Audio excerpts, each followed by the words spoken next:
Salut tout le monde, j'espère que vous allez bien. Alors je suis super contente de vous retrouver aujourd'hui parce que ça fait un moment que j'ai pas pu faire de vidéo, j'ai toujours des gros problèmes d'ordinateur et surtout très embêtant, j'arrivais plus du tout à accéder aux données de mon disque dur sur mon ordinateur. Donc après plusieurs jours de galère, on a enfin réussi à récupérer les données que j'avais sur mon disque dur, dont notamment le listing pour les échanges de graines. Donc voilà, ne vous inquiétez pas si vous attendiez vos graines, c'est tout simplement que j'avais plus accès à mon listing où j'avais toutes les adresses, toutes les semences que chacun avait réservées, etc. Donc voilà, j'ai enfin pu récupérer ça sur mon disque dur et du coup je vais pouvoir vous préparer vos envois. Donc je suis vraiment désolée pour le retard, mais bon malheureusement c'était un peu indépendant de ma volonté. Donc mis à part ça, alors aujourd'hui on se retrouve au potager. C'est l'automne, hein, toujours, on commence à le savoir maintenant. Les températures commencent sérieusement à être des vraies températures d'automne, même si on a encore un super beau temps, ce qui est hallucinant quoi pour une mi-octobre déjà. Donc aujourd'hui je vais tout simplement vous parler un petit peu des petits travaux que j'ai fait au potager pendant ce mois d'octobre, même s'il est loin d'être terminé. Je vais vous montrer un petit peu où on en est au niveau du potager. Et puis voilà, c'est parti.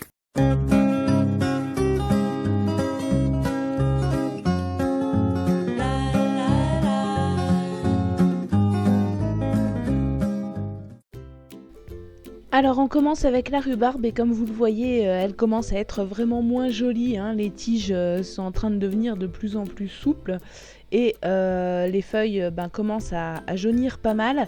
Du coup je vais tout simplement couper la plupart des tiges en fait, hein, pour les récupérer. Alors je vais faire tout simplement de la confiture, hein. La confiture poire rhubarbe, ça marche très très bien chez moi, les enfants adorent. Donc voilà, je coupe tout simplement mes tiges une par une et puis je récupère les feuilles qui vont être réutilisées pour faire du purin de rhubarbe. Donc vous avez la recette du purin de rhubarbe sur la chaîne et également les informations sur ce à quoi il sert, etc. Voilà, donc là je vais juste laisser quelques feuilles pour que la plante puisse continuer éventuellement à faire sa photosynthèse si besoin est, mais je coupe la plupart des tiges et puis je les récupère, puisque là on voit bien qu'elles sont plus aussi fermes, les feuilles sont plus aussi belles, donc c'est vraiment la fin de la rhubarbe là. Il me semble que l'année dernière c'était arrivé un petit peu plus tôt que ça. Là mi-octobre honnêtement c'est pas mal, on en a vraiment pas mal profité, donc je suis quand même plutôt contente, elle était très très belle. Je rappelle que cette rhubarbe elle était issue d'un semis que j'avais fait en 2017, au printemps 2017, donc vous voyez que pour une plante qui a 1 an et demi, elle était vraiment très très belle et surtout on en a beaucoup profité, on en a beaucoup mangé. J'ai fait pratiquement une tarte par semaine depuis le mois de mai, donc voilà, on en a vraiment beaucoup profité de cette plante et l'année prochaine elle devrait être encore plus belle puisque c'est une vivace, hein, et on sait que les vivaces sont de plus en plus belles d'année en année.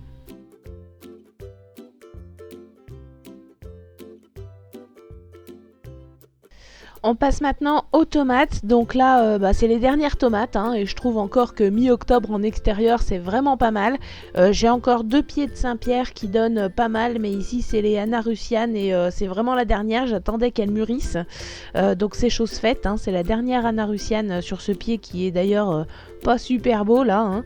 Donc je vais retirer le pied tout simplement. Alors pour ça je retire les petites attaches que j'avais mis, je vais également retirer le tuteur et puis une fois que j'ai enlevé le tuteur, hein, vous voyez ces tuteurs en tortillon là, hein, qui se vendent dans les jardineries, une fois que je l'aurai retiré, je vais pas arracher le pied, je vais tout simplement le couper à la base et ensuite je vais découper les parties aériennes de la plante en petits tronçons d'environ 5 cm que je vais laisser tout simplement sur place sur la plate-bande.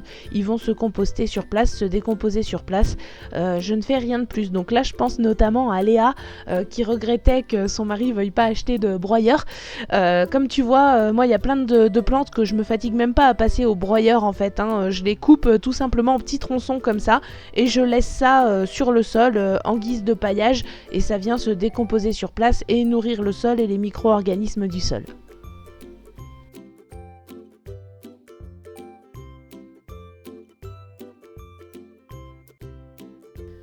Donc alors, autre opération importante à faire avant l'arrivée des premières gelées, c'est tout simplement de pailler le pied des artichauts. Donc là je savais pas trop comment faire avec les artichauts vu que j'en ai jamais eu. J'ai demandé à Jacques, il m'a dit une bonne épaisseur de paillage. Donc c'est ce que je fais. Au fur et à mesure que je récupère de la matière organique ailleurs dans le jardin, je viens la déposer en paillage au pied de mes artichauts. Donc vous voyez que là il y en avait déjà et j'en viens encore en rajouter un petit peu. Et je vais encore en rajouter pour bien les protéger puisque ce sont des plantes gélives. Donc pour l'instant miraculeusement il n'a pas encore gelé. Chez nous d'habitude mi-octobre on a déjà eu des bonnes gelées. Là c'est pas encore le cas, mais avant que ça arrive, eh ben, je protège mes artichauts puisque ce sont des plantes qui craignent quand même pas mal le froid.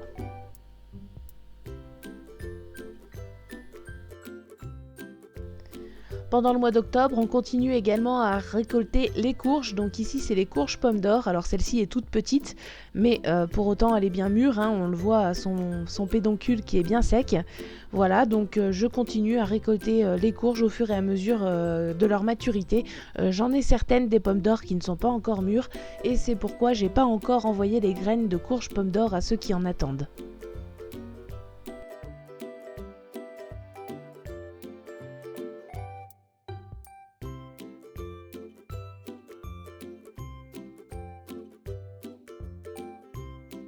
On va ensuite passer aux framboisiers. Donc là, ce sont des framboisiers remontants. C'est les mêmes variétés que ceux dont je vous avais parlé dans une des vidéos précédentes où j'avais déjà commencé à faire la taille. Ceux-là, je les avais pas touchés parce qu'ils produisaient encore, mais là, cette fois-ci, c'est fini. Donc, je vais venir m'occuper de la taille des framboisiers.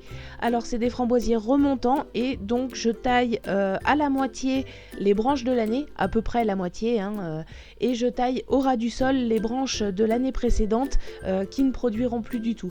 Donc c'est assez facile de les reconnaître en fait, celles qui sont plutôt vertes, qui commencent juste à devenir un peu marron, ce sont des branches de l'année, et celles qui sont déjà toutes marron et toutes sèches, ce sont des branches de l'année précédente. Donc celles-ci, elles ne produiront plus et je les coupe au ras du sol, tandis que celles qui sont de l'année, je les coupe à moitié pour qu'elles puissent produire à nouveau au printemps. Sachez que vous pouvez réutiliser les chutes de taille de framboisier pour faire des boutures. Donc moi je vais pas en faire cette année parce qu'en fait mes framboisiers me font vraiment beaucoup de rejets au printemps, comme vous avez pu le voir dans les vidéos du printemps. Mais si vous voulez faire des boutures de vos framboisiers, vous pouvez tout à fait vous servir de ces chutes de taille pour découper des petits tronçons que vous plantez ensuite dans des godets afin d'en faire des boutures. En plus, le mois d'octobre, c'est vraiment le bon moment pour faire des boutures. Alors sous la mini-serre et sous les châssis, je continue bien sûr les semis. Si vous ne savez pas quoi semer au mois d'octobre, vous pouvez aller voir la vidéo correspondante sur la chaîne. Je vais vous mettre le lien là-haut sur la vidéo. Donc je continue mes semis, essentiellement des choux, des laitues, pas mal d'épinards aussi. J'ai fait également des semis en pleine terre pour les navets, des choses comme ça. Donc ça suit son cours les semis et je continue bien sûr à les repiquer au fur et à mesure au jardin dès qu'ils atteignent le stade de 3 ou 4 feuilles. Voilà, j'espère que cette petite vidéo vous aura plu. Si vous avez aimé cette vidéo, n'hésitez pas à vous abonner, à la partager ou encore à liker, ça coûte rien et ça fait toujours plaisir. Vous pouvez également découvrir notre projet apicole et notre association sur notre page Tipeee. Et en attendant la prochaine vidéo, je vous dis à très bientôt. Bye bye!